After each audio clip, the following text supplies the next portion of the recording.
जय शिवराय मित्रांनो, आता आपण दान फाट्यावरती आहोत आणि आजचा आपला गड प्रबळगड असणार आहे। प्रबळगडसाठी आपण निघालो आहोत। चला प्रबळगडचा ट्रेक करू।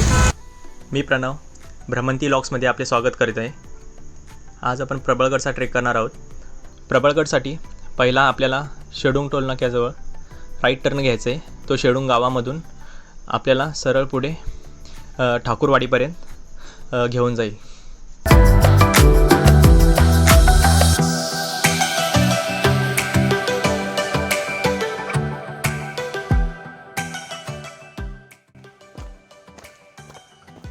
प्रबळगडचा रस्ता तसा हार्ड नाही आहे,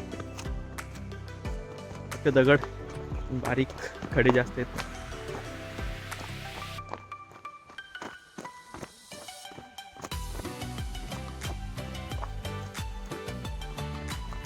कलावंतीन आणि प्रबळगड दिसण्यास सुरुवात झालेली आहे।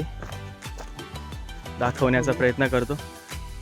ठाकूरवाडी हे प्रबळगडाचे बेस विलेज आहे।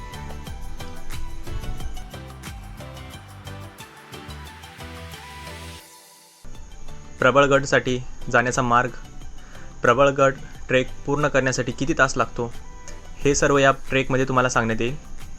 त्याच्यानंतर शिवकालीन वरती जे अवशेष आहेत तेही या ट्रेकमध्ये तुम्हाला दाखवण्यात येतील। चला मग आपला ट्रेक सुरू करू।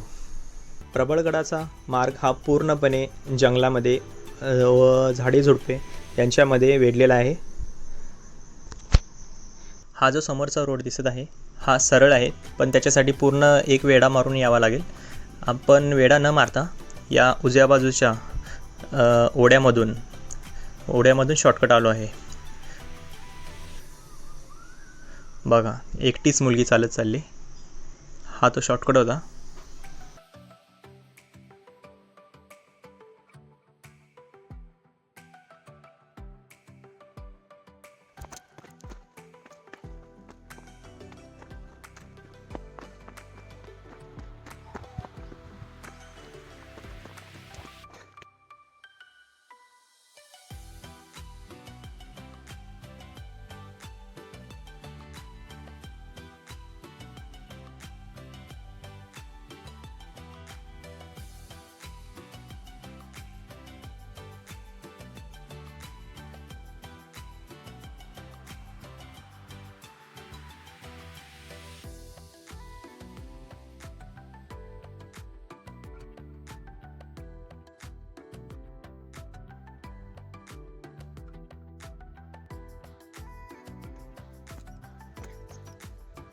अर्ध्यापेक्षा जास्त गड सर केल्यानंतर असा काहीसा नजारा बघण्यास भेटेल। माझे मित्र वरती गेलेत, मी पण त्यांच्यासोबत जातो आता। पाठीमागे थांबायला नको, पाठीमागचा एरिया तुम्ही बघू शकता। धुक्यामुळे जास्त बघायला नाही भेटत। हा सीन आहे ना दाखवा, असा काहीसा सीन आहे अविस्मरणीय। आपल्याला तिथे जायचं, त्या पाठीमागच्या गडावर हा समोरचा गड पास करून असा काहीसा रोड आहे वरती जाण्यासाठी। आणि हा रस्ता कधी न विसरता येणारा रस्ता। 500 मीटर गड सर केल्यानंतर असा काहीसा होल्ड तुम्ही घेऊ शकता। ते विश्राम करण्यासाठी जागा आहे। त्या बाजूला वीरेन सर आहेत, त्यांच्या गावचे जर मित्र भेटलेत ते गप्पा गोष्टी चालू आहेत, दत्ता सर आहेत। त्याच्यानंतर आमचा ऋषा त्याच्याच नादात आहे, दुसरा काय त्याला कोणाची हे नाही। बाकी सगळ्यांचा एकदम मस्तीचा कार्यक्रम चालू आहे त्या बाजूला। स्वाग्या हे बघा मित्रांनो, आपण जिथे विश्रांतीसाठी बसलो होतो त्या ठिकाणी ही शाळेतील मुले ही सुद्धा आपल्याला भेटली आहेत। ही ठाण्यावरून आली आहेत गड बघण्यासाठी। हे सुद्धा प्रबळगडसाठीच आलेत। ही इयत्ता 8वी मधली मुलं आहेत। पूर्ण बस भरून आले, म्हणजेच यांची सहल आली आहे।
फायनली आपण गडावरती पोचलो आहे.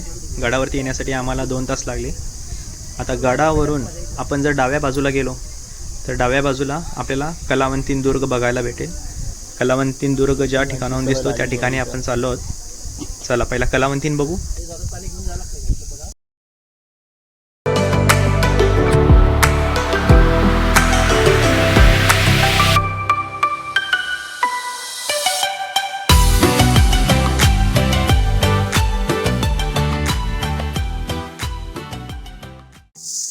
तर मित्रांनो 10 मिनिटाच्या वॉकिंग नंतर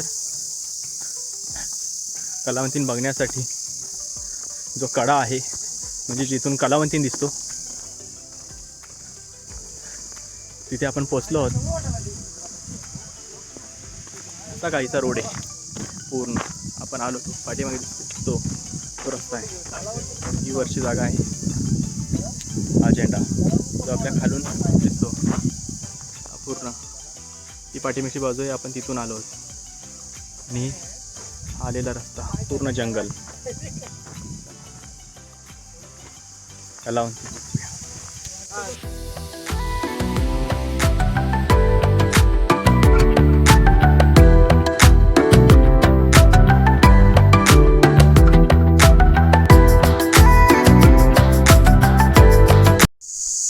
राजवाड्यासाठी जाणारा हा रोड आहे.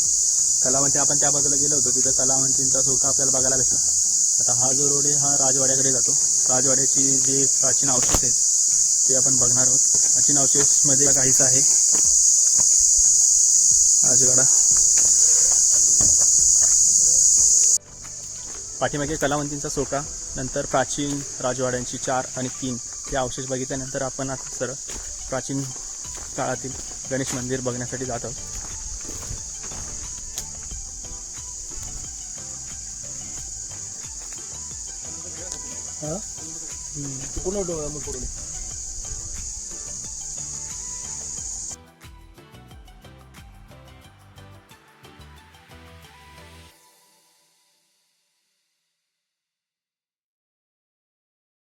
या मंदिराजवळ आपल्याला ही पाठी बघायला भेटते. पाठीवरती पूर्ण माहिती म्हणजे इथून जे जे पॉईंट आपल्याला बघायचे ते किती अंतरावरती आहेत. सर्वात लांब हा काळा बुरुज आहे.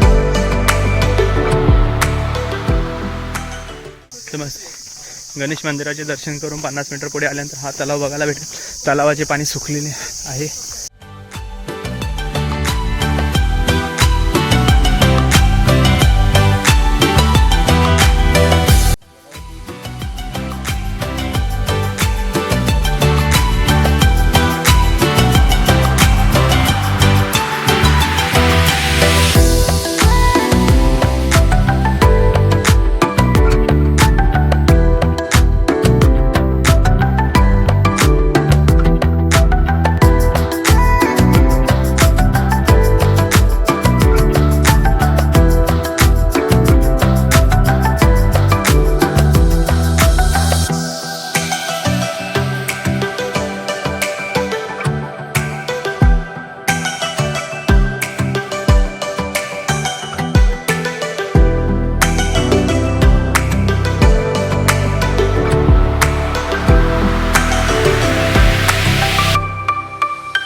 थोड्या पाण्याच्या टाक्या पण आहेत 2-3.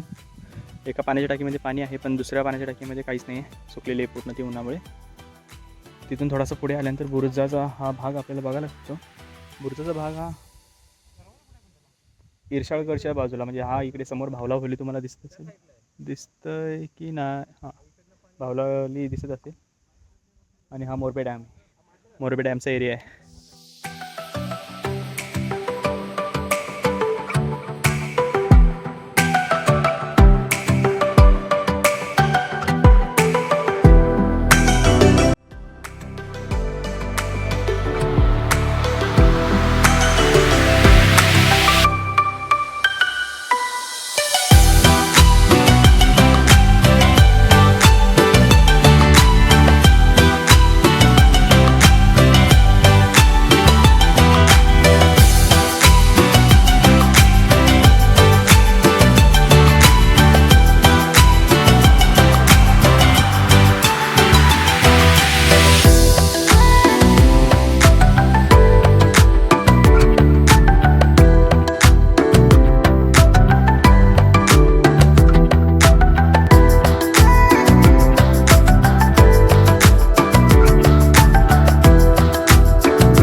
तर मित्रांनो, प्रबळमाचीचा ट्रेक आता पूर्ण झालेला आहे. ट्रेकमध्ये तुम्ही पाहिलंच असेल, जे जे प्राचीनकालीन अवशेष होते ते तुम्हाला बघण्यास मिळाले आहेत. आमच्या भ्रमंती लॉग या चॅनलला लाईक करा, सबस्क्राईब करा आणि शेअर करा. धन्यवाद.